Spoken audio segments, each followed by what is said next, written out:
Escuchemos ahora las palabras de instalación del señor expresidente de Colombia y senador electo, doctor Álvaro Uribe Vélez.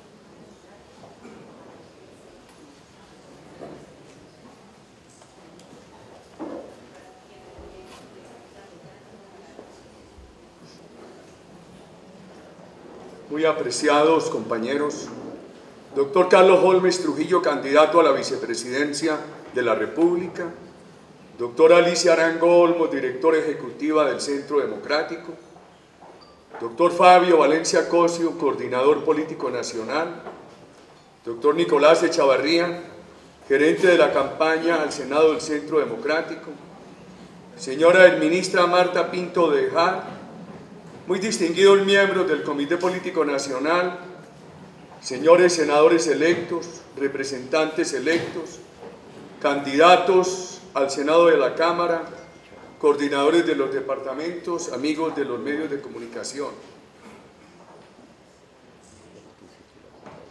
Sofía tiene 13 años y su hermano Samuel 1. Hoy la guerrilla, al asesinar al patrullero Ortiz, los dejó huérfanos. Par de plomo. Es uno de los mensajes que hemos recibido esta mañana a raíz del asesinato de otros 2 policías por parte de la FARC en Jamaló, Cauca. Esto es grave. Y uno hace una reflexión, estimados compañeros. La actitud de los gobiernos incide mucho. Si hay una actitud firme y resuelta contra el terrorismo,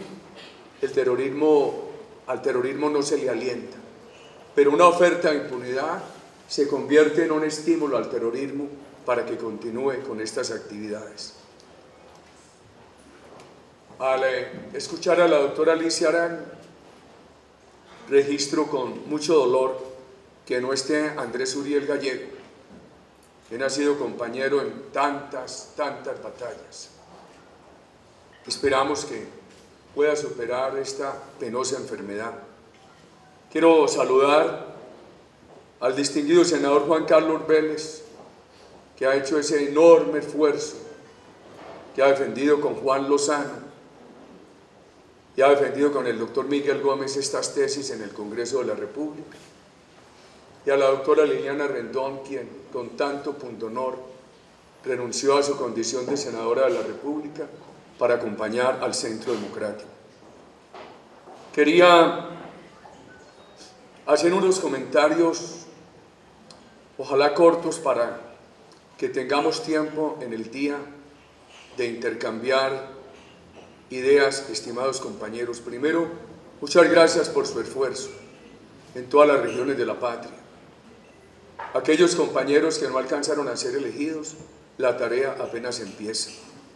Muchas gracias con todos aquellos que, sin ser candidatos, adelantaron un esfuerzo muy grande en toda Colombia.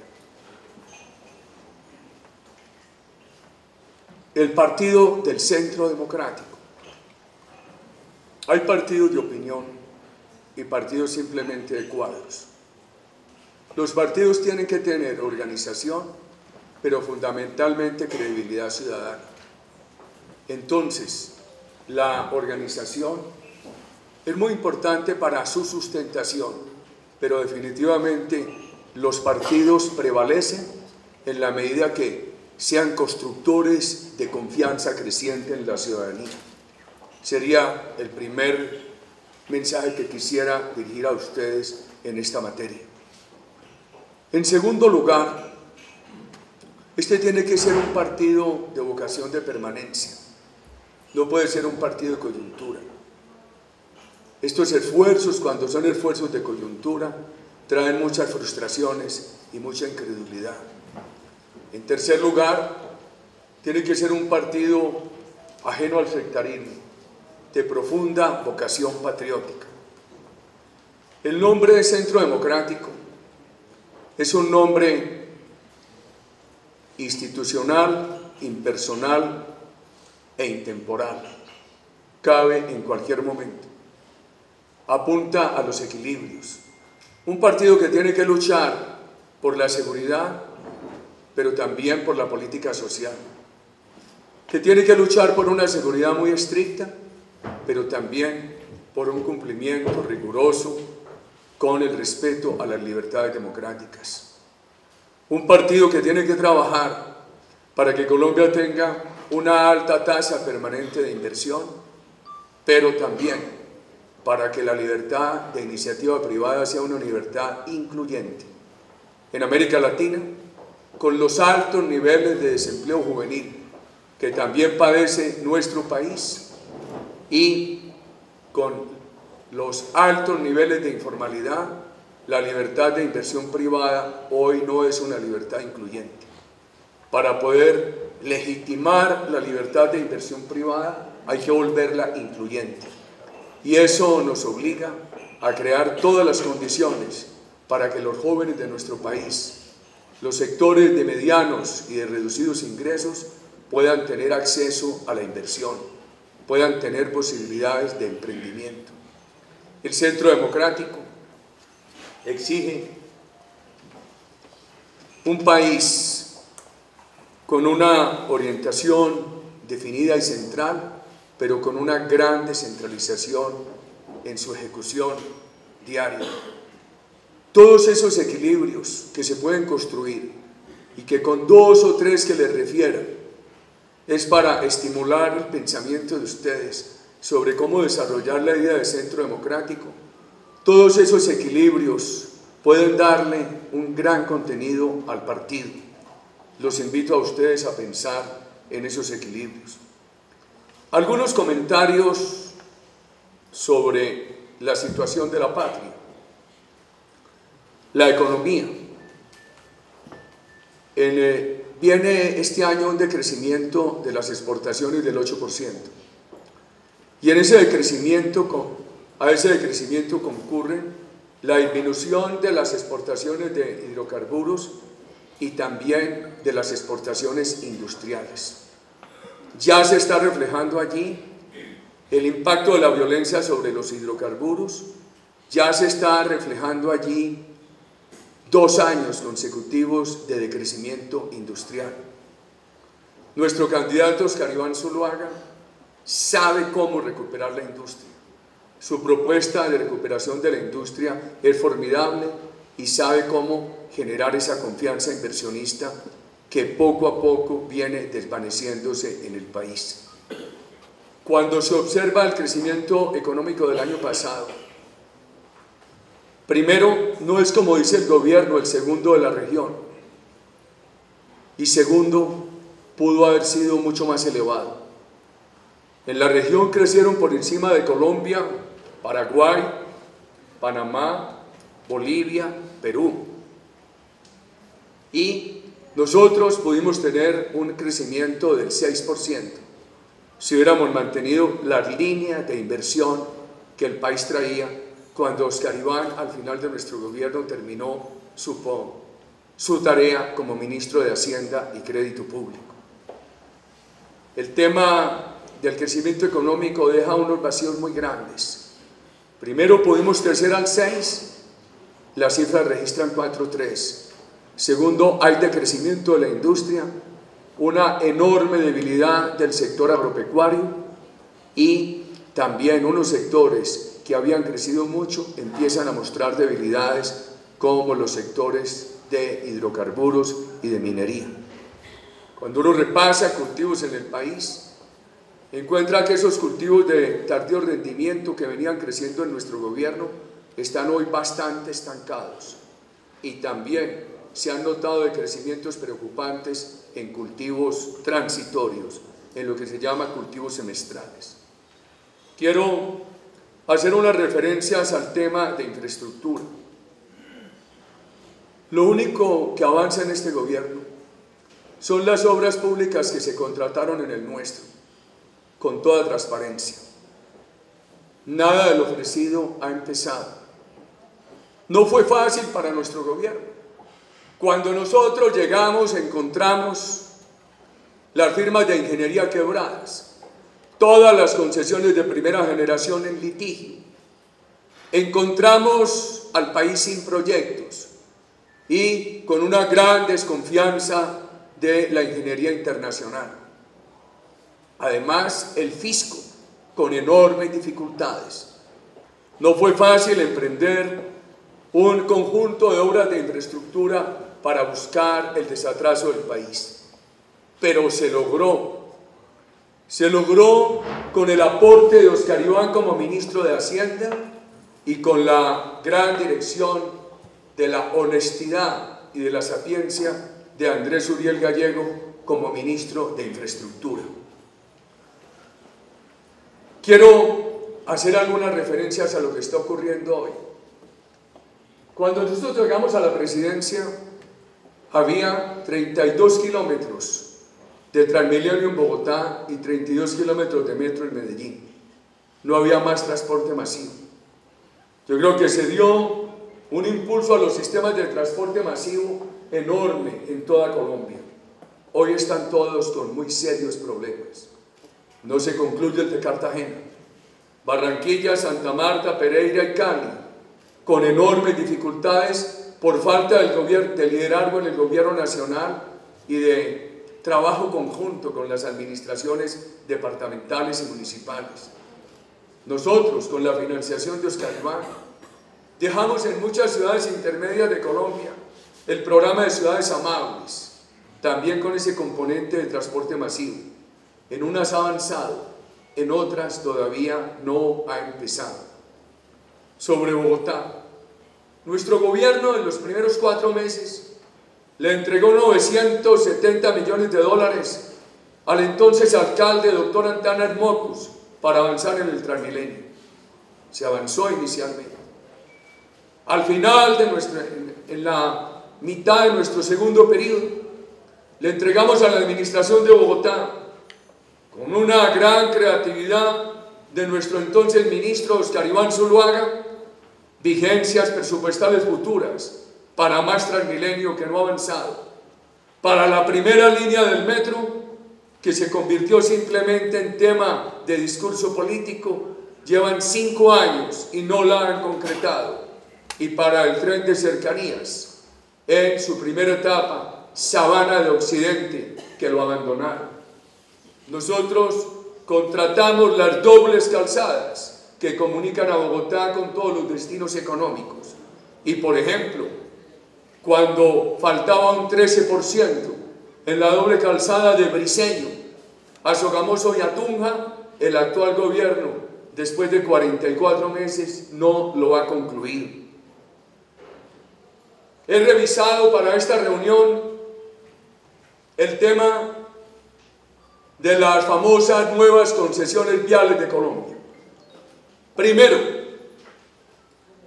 en esas concesiones se incluyen tramos que ya estaban considerados en nuestros contratos como trayectos progresivos. Cito ejemplos: el de la carretera Bogotá-Villavicencio. El gobierno nuestro no solamente puso en marcha la primera concesión, pagó 60.000 millones para que el concesionario se hiciera cargo. Después contrató 38 kilómetros de doble calzada, sino que incluyó los otros 60 kilómetros como un trayecto de alcance progresivo. El actual gobierno lo eliminó y lo ha incluido en una nueva concesión que está en veremos. Aquí en Antioquia, el actual gobierno ha suspendido gran cantidad de obras, y sobre algunas de ellas, como la doble calzada de Primavera a Camilo C, lo único que dice es que hace parte de Autopistas de la Prosperidad, hoy en veremos. Contratamos también la doble calzada de Barbosa a Cisneros, también suspendida, y hay la misma disculpa. Ya se ha anunciado que ese programa de grandes autopistas de este gobierno tiene un nuevo retraso. Veamos lo que ha ocurrido en estos 44 meses. Primero dijeron que no podían abrir licitaciones hasta que tuvieran estudios de ingeniería de detalle en tercera fase. Nosotros habíamos advertido que eso es imposible, que llega el constructor y encuentra que hay que extenderle 3 o 4 metros las luces a un puente, que hay que cambiar los diseños iniciales. Entonces se demoraron 2 años para darse cuenta que era un error y suspendieron la dinámica de obras públicas en el país. Se dedicaron a criticar nuestros contratos, todos adjudicados con absoluta transparencia. Un día en Cali, el gobierno no encontró más disculpa para poder contestar sobre los atrasos de la doble calzada Buga-Buenaventura que decir que nosotros habíamos adjudicado una concesión a 50 años. Ojalá fuera 100. Lo grave es no tener visión de largo plazo. México acaba de colocar bonos en el mercado financiero internacional a 104 años. Y una economía que iba bien como la colombiana tiene esas posibilidades. ¿Qué pasó? Solamente por allá en el año 2024, una concesión vallecaucana terminaría de pagarse trayectos contratados en nuestro gobierno o en la administración Pastrana. Y entonces para un nuevo trayecto en la concesión, en la doble calzada Buga-Buenaventura, se le amplió el plazo a 50 años a esa concesión. Todo eso fue el motivo de crítica del gobierno y todo paralizado, todo sin avanzar. Y hoy, ¿qué veo yo? Que las tan anunciadas concesiones de cuarta generación de este gobierno están paralizadas. Primero, hay un gran problema para la ingeniería nacional. Los pliegos, los requisitos de estas concesiones no exigen participación de la ingeniería nacional. Dejan la participación de la ingeniería nacional a discreción de los proponentes. Se conoce que en algunas propuestas están participando las grandes firmas de ingeniería nacional que tienen participaciones hasta el 20-25%. La experiencia internacional dice 2 cosas. Primero, se requiere por lo menos un 35% de participación de la ingeniería nacional. Los países que no lo han hecho han visto que se han construido obras, pero los han dejado sin ingeniería. Segundo, tiene que haber en los requisitos, en las condiciones de contratación, exigencia rigurosa para que no solamente la gran empresa de ingeniería, sino las medianas y pequeñas empresas puedan tener participación en esos contratos. Este gobierno no lo ha exigido. Ahora se habla de un faltante del 15%, que serían más o menos 15 billones, trayendo el valor de estos contratos, trayendo las cifras de estos contratos a valor presente. Y entonces el gobierno ya no ve, el gobierno ahí tropieza con un gran obstáculo. Y por eso uno ve que desesperadamente quieren vender a Isagen, que les daría 6-7 billones. Y uno se pregunta, ¿y entonces qué pasó con la plata de la mermelada?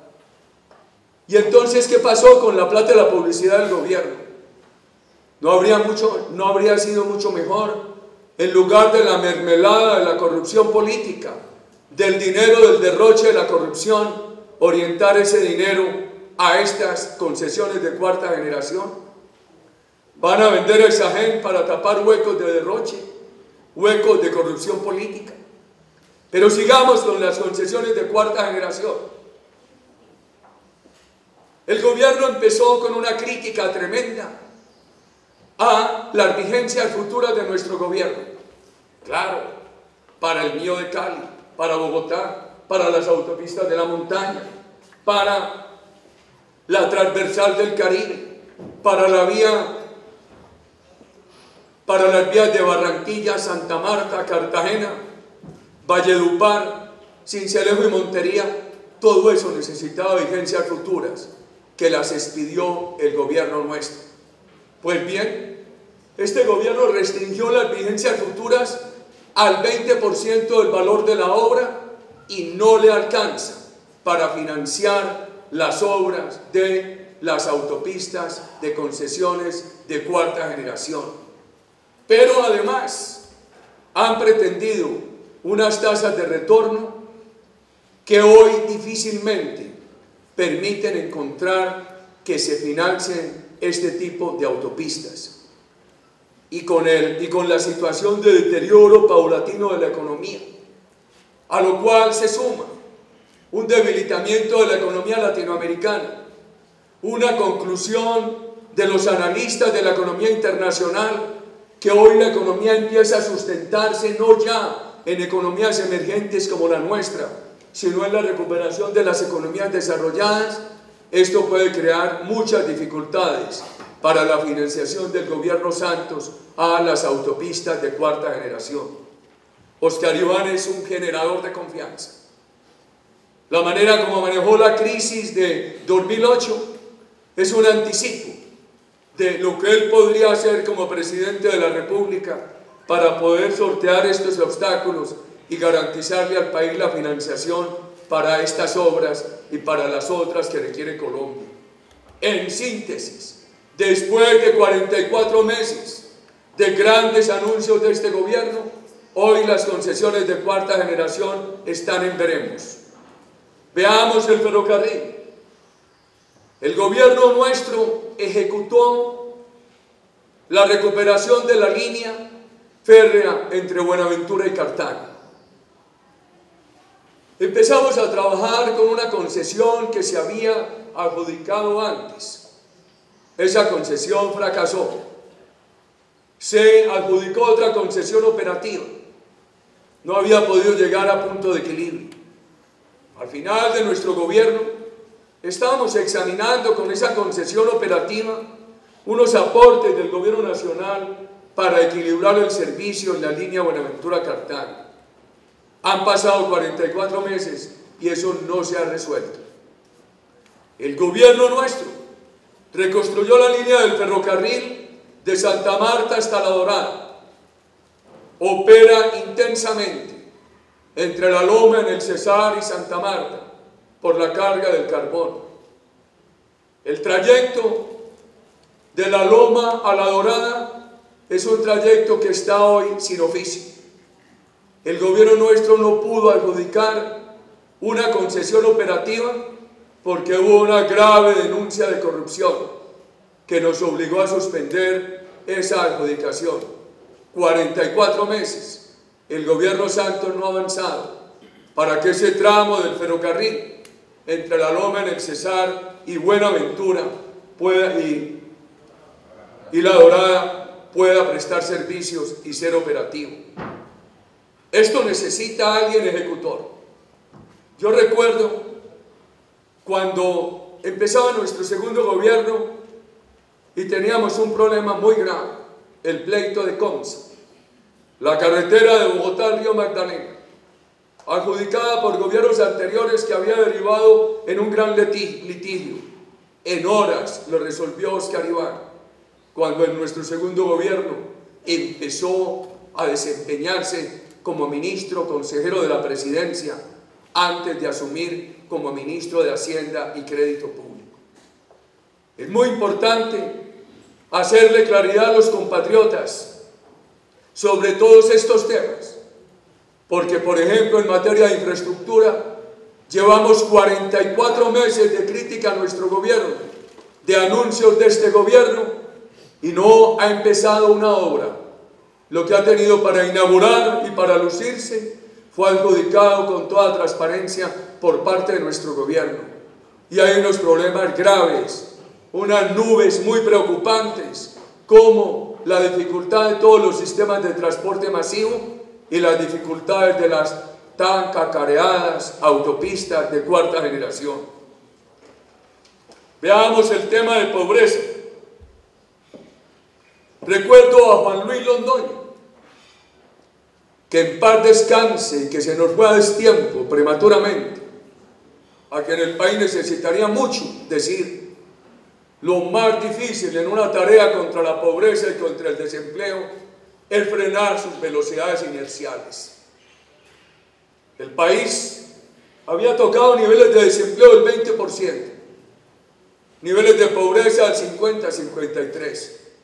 Y Juan Luis, cuando empieza a desempeñarse como ministro, nos dice: nuestra más urgente tarea y la más difícil es frenar que ese desempleo y esa pobreza no sigan creciendo. Primero se frenó el crecimiento y después empezaron a reducirse sustancialmente. En los últimos 2 años del gobierno Santos, con la nueva metodología, la pobreza cayó 3.5 puntos.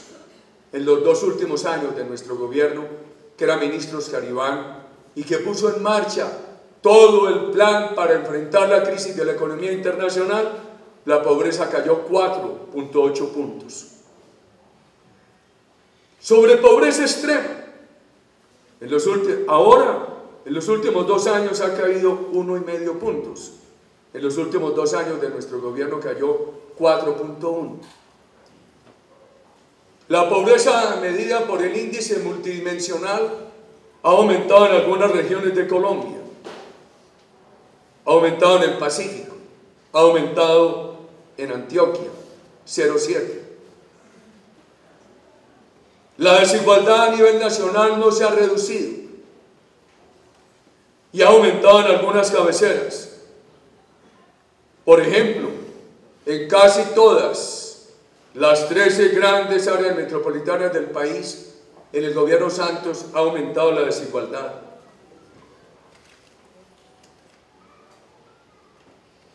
Con razón. El Índice de Desarrollo Humano de Naciones Unidas, que por supuesto recoge los efectos de la lucha contra la pobreza en los países, mostraba un gran avance en el gobierno nuestro por parte de Colombia. En el gobierno Santos, Colombia ha caído 12 puntos. Yo quiero resaltar el manejo de educación de nuestro gobierno, dirigido por Cecilia María Vélez, en el SENA por Darío Montoya. Fue un manejo sin politiquería, con una gran visión de futuro del país. Hubo avances bien importantes. El país avanzó 5 posiciones en las pruebas PISA. Ahora, Colombia ha retrocedido 10 posiciones. Y en el último informe aparece en el último lugar.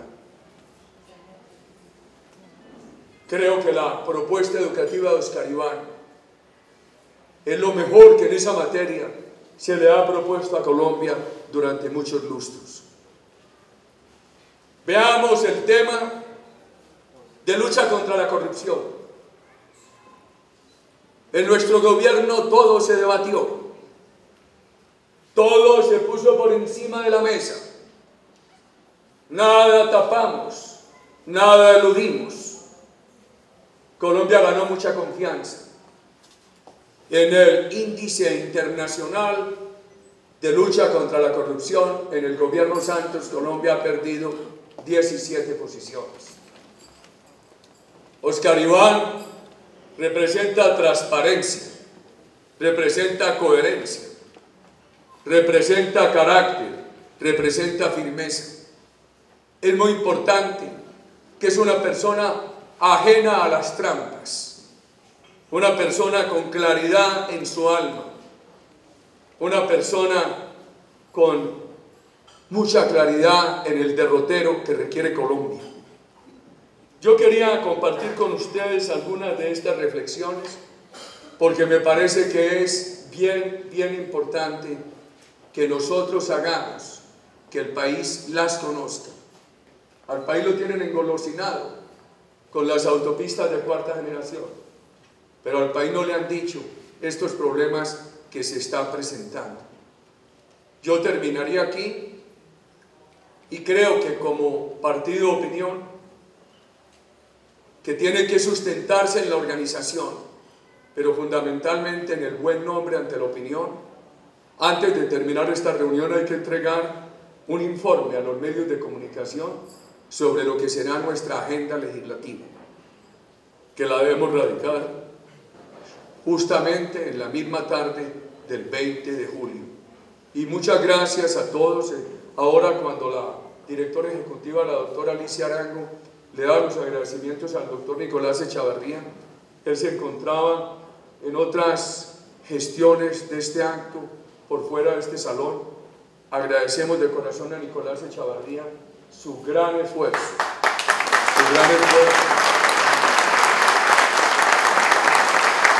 al equipo que lo ha acompañado. Muchas gracias, Nicolás, por esta gran tarea, y aspiramos que las finanzas aquí se puedan consolidar, tener un programa, un horizonte despejado, un manejo como ha sido transparente y austero para poder dar un buen ejemplo en nuestra actuación en la política colombiana. A todos muchas gracias.